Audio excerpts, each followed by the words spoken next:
Di kampung-kampung kalau ada masjid speaker, di mana-mana saya sering ditanya. Ada yang Gus, kandani nak adzan juga banter-banter, mengerameni tonggo. Nak niat sholat terus adzan nak isteko. Bar. Sing sitok, yo ora kudu banter ben siar. Sing sitok mau sedemen dipisoi tok, mergo sing ora seneng malah mau misoi tok. Sing wis seneng tanpa adzan pun yo tanpa adzan rame-rame maksudnya wis salat ke milih ndi. Dulu tuh perdebatannya gitu. Abu Bakar nak wiridan ning masjid tuh wirih banget. Selirih-lirihnya. Umar nak wiridan bianter. Tapi ranggusan sistem zaman itu, tapi banter aja. Tapi sengramain lah, intinya sengramain. Ketika Abu Bakar ditanya Rasulullah, ya Abu Bakrin, kenapa kamu melirihkan suara? Jadi saya itu malu sama Allah. Dia itu zat maha mendengar. Jadi saya mengeraskan suara itu malu. Kayak pangeran butuh suara keras saya. Umar ditanya, kenapa kamu terlalu keras? Umar jawabannya sederhana, betul-betul ngantuk. Makanya nggak ada satupun ulama yang mengatakan Umar itu afdhalu min Abi Bakar. Kok jawabannya yo kadang sederhana banget. Malahnya ijma' ahli sunnah itu Abu Bakar afdhalu min Umar.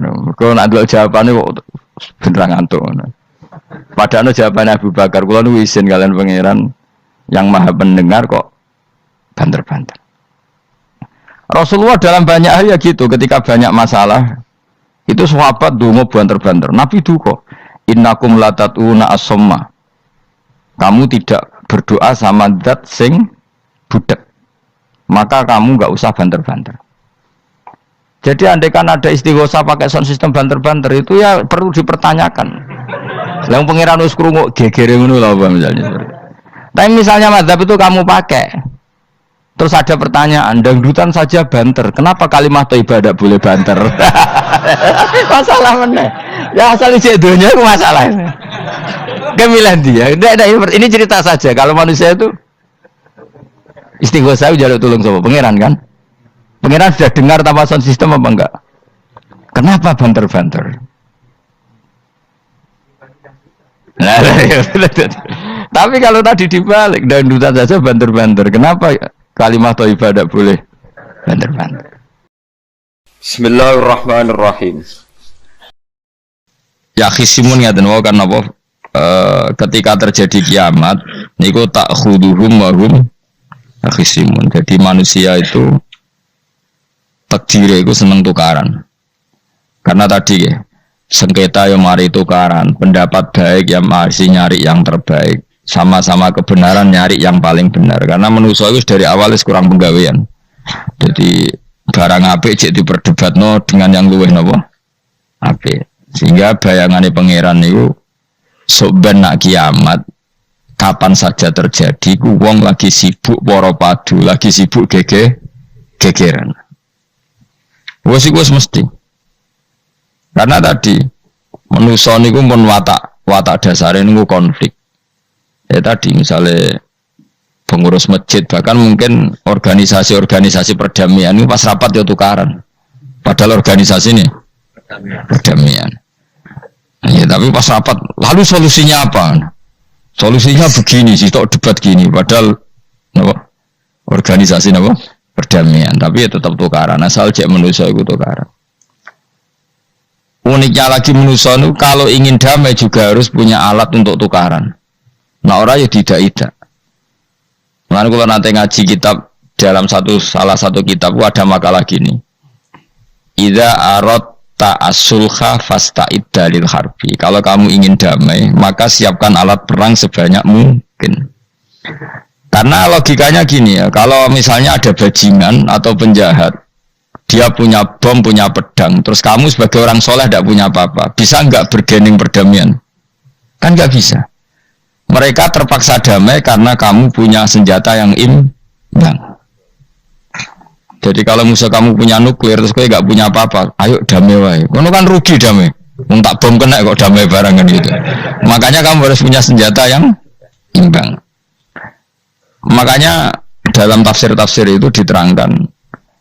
Ketika Allah menyuruh kita wa iddu lahum mastata'tum min quwwati wa min ribatil khaili turhibuna bi aduwallah. Kamu umat Islam harus menyediakan alat perang sebanyak mungkin.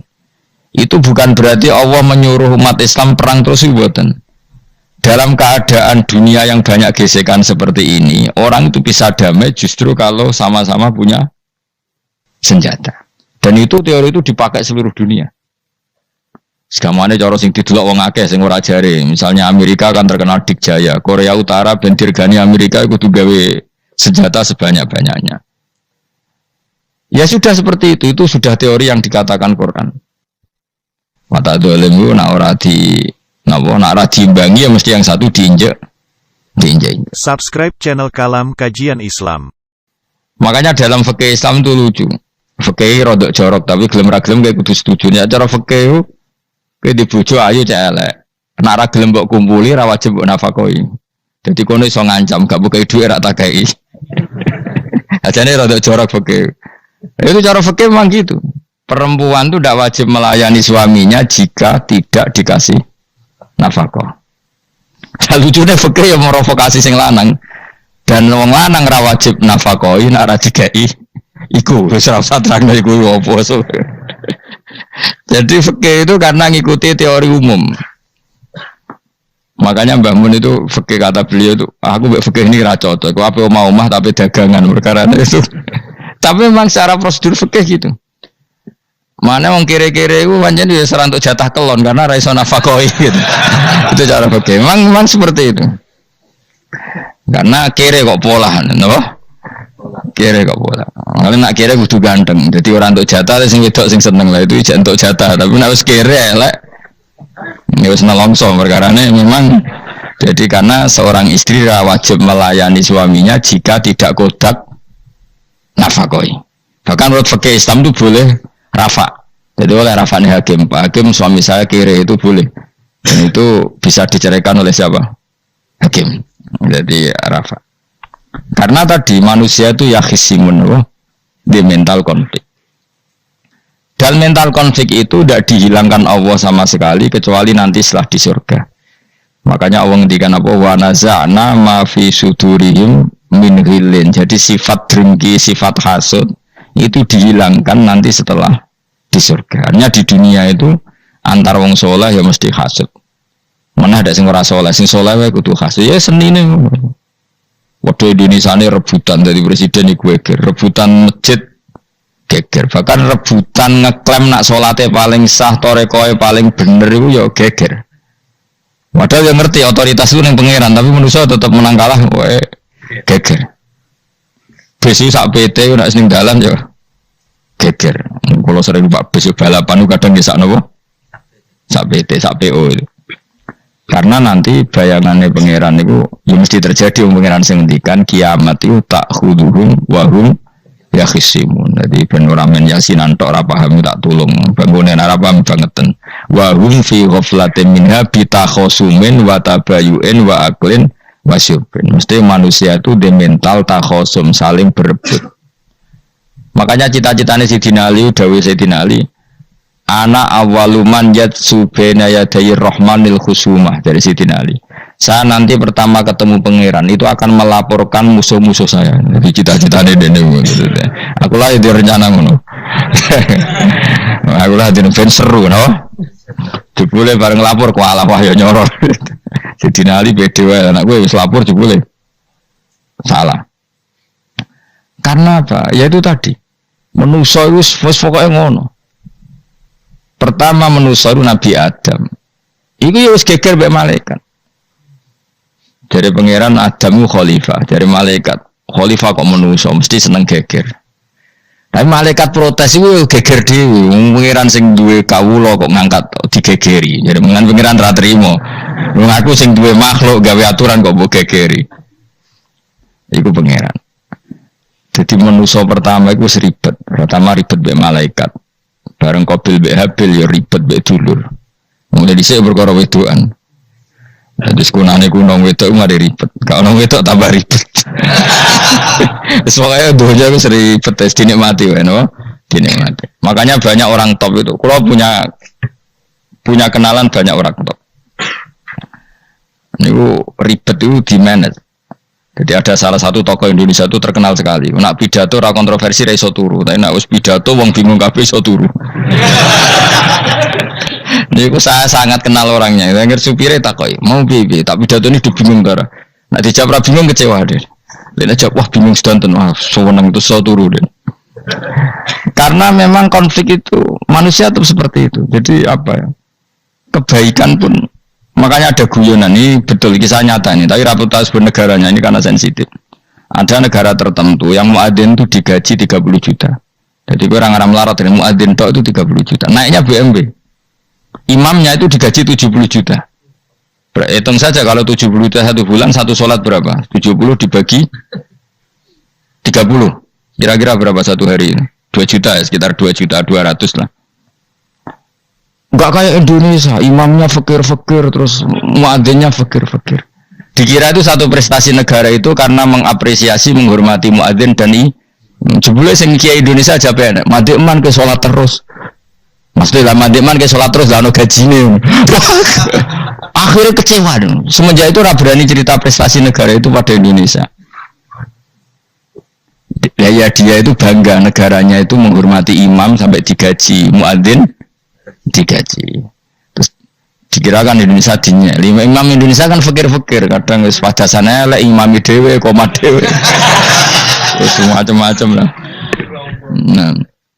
Tapi dekne gak ngerti nek Indonesia ku pinter tukaran, pinter debat. Oh, berarti ke sholat terus iku perkara ono gajine to ngono. Makanya imam di sana sergap-sergap karena kalau nggak ngimami dipotong gaji. Semenjak itu negara itu nggak pernah cerita prestasinya negaranya mengelola imam. Nah itu dunia-dunia kemarin geger. Saya sering debat sama banyak kiai karena itu. Gue setuju di masjid imami digaji sama ndak. Misalnya saya partai ikhlas, setuju ndak biar ngimami itu ikhlas. Ada yang partai realistis, mereka kan punya keluarga, harus dibaji dong, kalau enggak kasihan. Partai realistis versus partai ikhlas. Menang mana coba? Menurut hukumnya Allah mungkin menang ikhlas, tapi partai realistis, masuk uang kok ngimami tok rantuk gaji. Artinya apa? Dalam kebenaran saja bisa diperdebatkan, apalagi barang benar baik batil. Karena manusia itu punya mental wahum yakhisimun.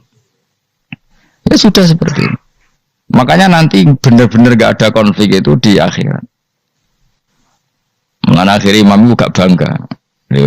Surga imami bangsane hebat njupule mergo digaji. Mantik-man ke salat terus ngono gaji ini. Artinya salatnya orang Indonesia itu luar biasa. Imam-imam Indonesia tanpa gaji kok. Ya resikonya kadang mutung, itu kan gak masalah. Tapi ya gak masalah lah, tapi tetap ikhlas dibangun apa? Gaji. Mana kalau nggak bingung saya hafid mulai digaji, ustadz digaji, kalau nggak bingung ngerti takoi, kalau berkali-kali beberapa pemprov kan ingin mengapresiasi hafid dapat insentif terus ustadz, kalau ngerti takoi, jenengan termasuk yang setuju apa enggak? Muni setuju, kok didik uang kedunyan, muni ras setuju hafid betul duit kok ora oleh. Aku yang mendingin ya, uang alim raiso mikir dunia, mendingan udah jauh. Itu yang tanya itu kadang gubernurnya tanya saya, bupatinya tanya saya, Gus di daerah mana-mana itu ustadz, guru madrasah itu dapat insentif. Cara jenengan Rembang setuju apa enggak? Aku jawab gue ngelatih ustadz seneng duit yo ora apik. Nentang ustadz untuk rezeki ku yo ora apik. Ustadz fakir yo akeh tenan. Nah, gua kan wong keramat, gak mati masalah cara orang untuk gaji. Tapi kan tidak semua orang keramat. Nah, gua wong keramat untuk gaji tetap gagal maksud. Tapi rata-rata ustadz kan tidak keramat. Gak keramat, bujane cerewet. Cek kumpul mertua. Nggak, kalau sampean misalnya jadi, nggak ini cerita Wakhisimun. Seman setuju nggak kalau ada hafid itu dapat insentif? Ayo, ngaco. Setuju ora? Loh, setuju kabeh. Terus gue senang hafid itu di mental materialistik. Setuju tak? Nggak. Terus gue setuju. Hafid rada duit. Mungkin ya, kalau jadi ngurusi agama. Jadi memang kebaikan saja bisa diperdebatkan.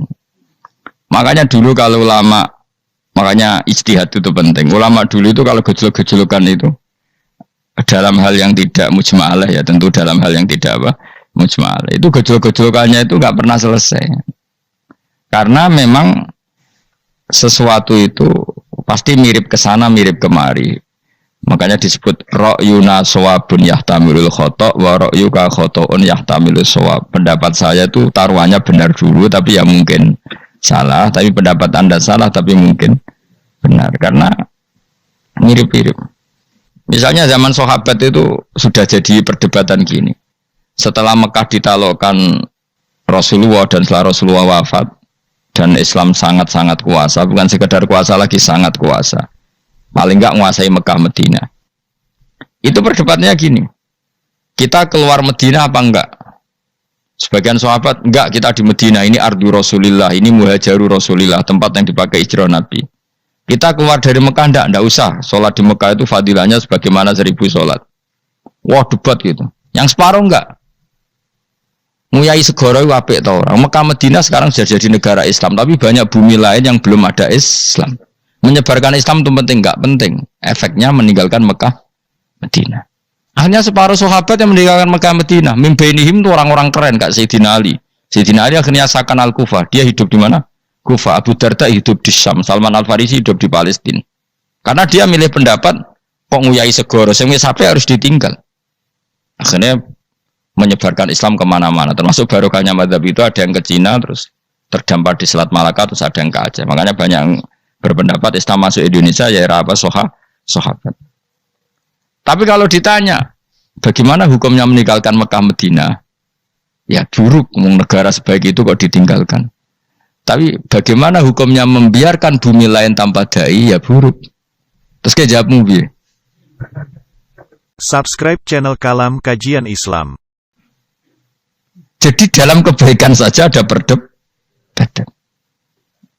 Kayak gue ya misalnya, piye hukumnya dolan mbek kanca traktir ya apik. Piye hukumnya nraktir kanca nganggo jatah belanjane bojo? Elek. Akhirnya jare lanang-lanang jono dhewe Gus ono jatah bojo atau jatah kanca. Karena duitmu cukup nak ora. Ya itu udah semua manusia itu wahum yakhisimun. Makanya sampean kalau beda pendapat itu sing biasa wae. Aja kok wong saiki kan beda pendapat geger. Beda pendapat itu sudah fitrah. Enggak mungkin lah. Kita ada beda pendapat itu enggak mungkin. Di kampung-kampung kalau ada masjid speaker di mana-mana saya sering ditanya. Wadah yang progus kandhani nak adzan coba banter-banter, ngerameni tonggo. Nak niat salat ora usah adzan nak teko. Bar. Sing sitok yo ora kudu banter ben siar. Sing sitok mau sedemen dipisoi tok, mergo sing ora seneng malah mau misoi tok. Sing wis seneng tanpa adzan pun yo tanpa adzan rame-rame maksudnya wis salat ke milih ndi. Dulu tuh perdebatannya gitu. Abu Bakar nak wiridan ning masjid tuh wirih banget. Selirih-lirihnya. Umar nak wiridan bianter. Tapi ranggo sound system zaman itu, tapi banter aja. Tapi sing ngrameni lah, intinya sing ngrameni. Ketika Abu Bakar ditanya Rasulullah, ya Abu Bakrin, kenapa kamu melirihkan suara? Jadi saya itu malu sama Allah. Dia itu zat maha mendengar. Jadi saya mengeraskan suara itu malu. Kayak pangeran butuh suara keras saya. Umar ditanya, kenapa kamu terlalu keras? Umar jawabannya sederhana, betul-betul ngantuk. Makanya nggak ada satupun ulama yang mengatakan Umar itu afdhalu min Abi Bakar. Kok jawabannya yo kadang sederhana banget. Malahnya ijma' ahli sunnah itu Abu Bakar afdhalu min Umar. Kok nak dua jawabannya kok beneran ngantuk. Padahal jawabannya Abu Bakar, kula nu isin kalian pangeran yang maha pendengar kok banter-banter. Rasulullah dalam banyak hal ya gitu, ketika banyak masalah itu sahabat donga banter-banter. Nabi duka, innakum latatuna as-somma. Kamu tidak berdoa sama zat sing budak. Maka kamu enggak usah banter-banter. Jadi andaikan ada istighosah pakai sound system banter-banter itu ya perlu dipertanyakan. Lah pengiran wis krungu gegere ngono lho misalnya. Tapi misalnya mazhab itu kamu pakai. Terus ada pertanyaan, dangdutan saja banter. Kenapa kalimat thayyibah tidak boleh banter? Masalah mana? Ya asal isi dunia itu masalah. Kemilan dia. Ini cerita saja. Kalau manusia itu Istighosah jaluk tulung sapa? Pangeran kan? Pangeran sudah dengar tanpa sound system apa enggak?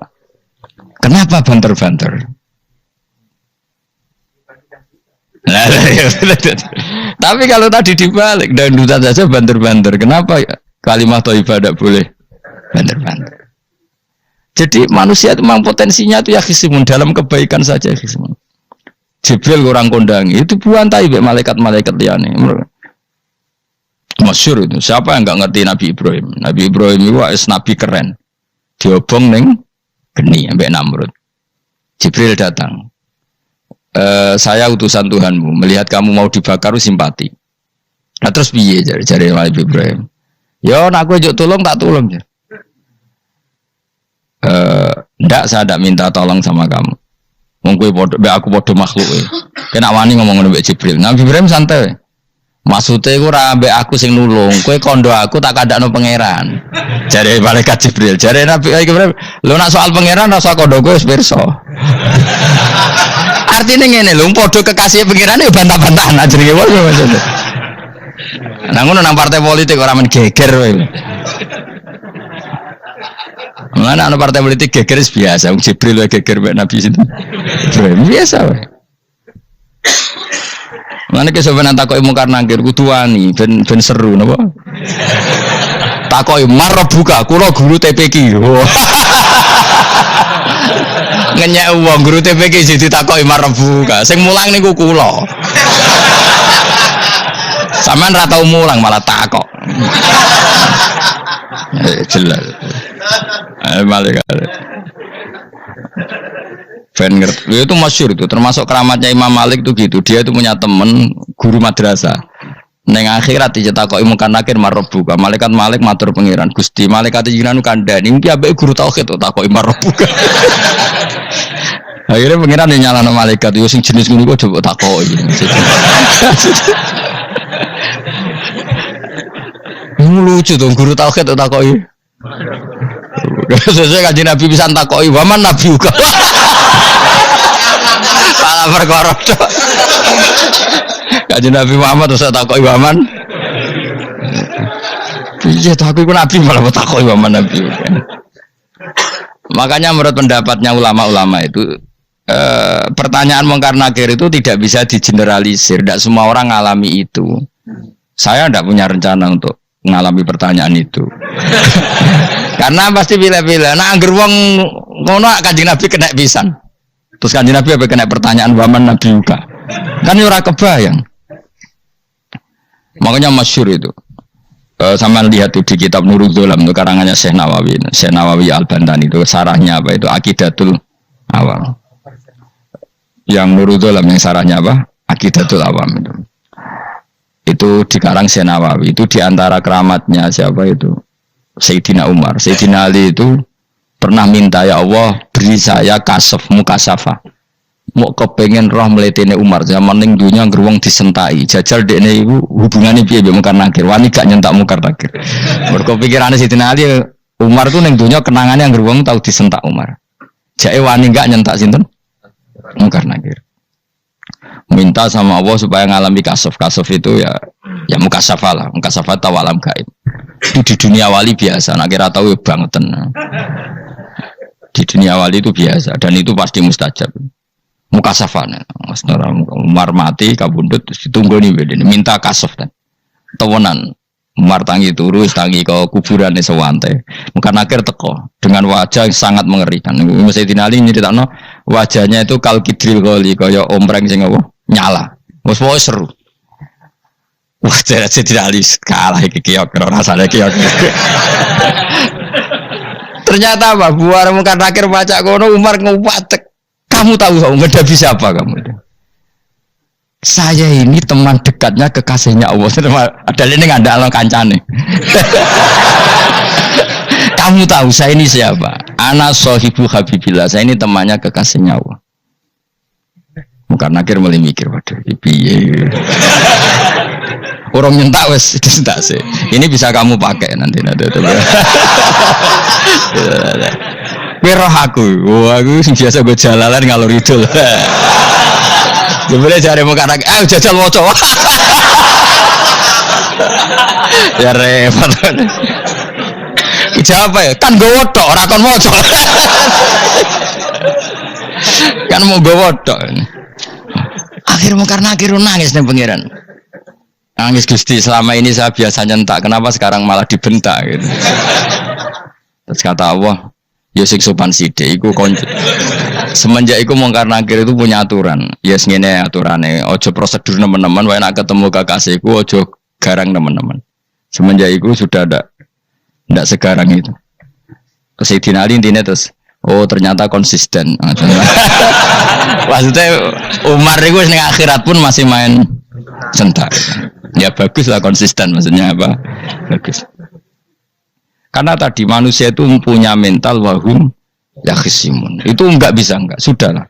Di perdebatan kebaikan, makanya rapat keluarga apa? Masih niate silaturahim tetap dolan ning dulur niate silaturahim bareng dulure rapati perhatian. Dolan ado-ado rapati rahab. Gremeng kan padahal niate silatur. Itu ada organisasi perdamaian, kira-kira di internalnya banyak konflik enggak? Banyak, padahal jenenge organisasi perdamaian. Coba itu bom-bom dari Amerika atau mana itu kalau ngebom negara tertentu kan karena negara ini apartheid atau apa. Tapi untuk damai juga melewati apa? Bom dulu. Untuk memaksa satu negara agak perang dia dipaksa dengan alat perang. Coba Indonesia dijajah Jepang tuh mau pulang karena dipaksa sekutu. Jadi untuk damai saja dipaksa dengan alat perang itu dunia. Betapa ada idealnya dunia untuk damai saja harus perang dulu. Makanya idza aradta sulhan fasta'id dalil harbi. Kalau kamu ingin damai pun harus menyediakan alat perang. Karena kalau nggak punya apa-apa pasti diinjak-injak. Ya sudah seperti itu, ini dunia semuanya nggak pernah sempurna. Sampai damai harus perang, harus paling nggak punya alat perang. Karena mentalnya manusia itu wahum yakhisimun. Sampai pas kiamat ini cek wahum yakhisimun. Makanya ya sudah seperti itu. Tapi nanti insya Allah barokah kesolehan itu perdebatannya dalam kesolehan kayak yang dialami malaikat Jibril dan Nabi Sinten Ibrahim. Malaikat Jibril empati ya karena kekasihnya Allah dibakar. Ibrahim merasa dekat sama Allah, gak perlu perantara Nabi siapa? Malaikat siapa? Jibril. Itu bagus ya perdebatan dua orang soleh. Banyak lah Rasulullah dengan Jibril. Ya sering kadang-kadang debat, tapi perdebatan orang-orang soleh itu memang luar biasa. Coba debatnya Kiai Indonesia bagi negara sebelah sisi itu. Wah negara kami imam masjid itu digaji gini-gini. Niate pokrol juga jadi Kiai Indonesia. Mandek man ke sholat terus lah no gaji nih. Jadi akhirnya kan, ya malu tuh. Ternyata sholatnya terus itu karena apa? Gaji. Orang Indonesia tetap sholat tanpa gaji, tapi gerbangnya jalan terus. Loh iya, saya sebagai kiai itu sering bingung kalau ditanya gitu. Saya sering kenal bupati, gubernur. Kalau sering tanya, Gus saya itu ingin mengkhidmati agama di Jawa Tengah atau Jawa Timur, ingin ngasih insentif sama guru Madin.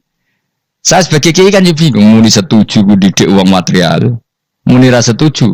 Mosok ustaz tapi untuk rezeki kok ditentang. Nah gue jenis setuju apa menolak? Mustafa sing khusyuk muni setuju. Wes bosan dene mbek melarat. Ayo setuju ora? Nah aku wong alim ana takdir. Suara kena dipikir itu ya suara kena dipikir.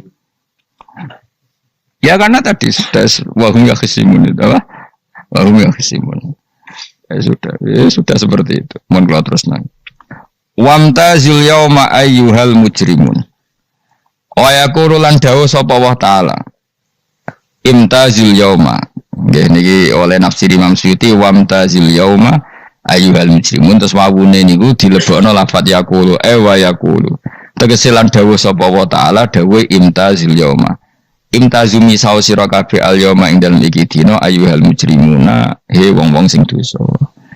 Lan iki nunjukno nak zaman ning donya iku kancanan wong kafir sing ora harbi ki angsal. Mergo orang bener-bener terpisah dari wong kafir teng akhirat. Makanya ulama-ulama tidak mengharamkan misalnya ada mahasiswa Indonesia kuliah di Jerman atau enggak apa-apa. Sementing jaga imannya. Karena wajib terpisah mbek wong kafir iku nak wis teng akhirat imtazul yauma ayyuhal mujrimun mujrimun. Infaridu adil mukminin intakhtilatihim bihim. Saat di akhirat benar-benar orang mukmin harus terpisah dari orang kafir karena alamatnya berbeda. Tapi kalau di dunia kan ada hajatil muamalah, ada hajat muamalah. Ya, tadi asal tidak harbi, ada asal kafir yang tidak musuhi kita. Karena ada hajat muamalat. Ya, ada hajat apa? Muamalat. Mau tidak mau. Misalnya kamu ya haji ya pakai pesawat. Bikinan Amerika. Orang Amerika bisa punya uang ya nak pesawatnya kepayon tinggal haji. Kalau enggak ya ada yang rental ya bangkrut. Ya, tapi kau nak misalnya ranggu pesawat sampai melaku. Ya asal di dunia itu pasti ada saling interaksi sosial. Paham ya? Nah, nanti benar-benar terpisah wamtazil yauma ayyuhal mujrimun itu nanti, Nanti. Guys, enggak bisa dihindari.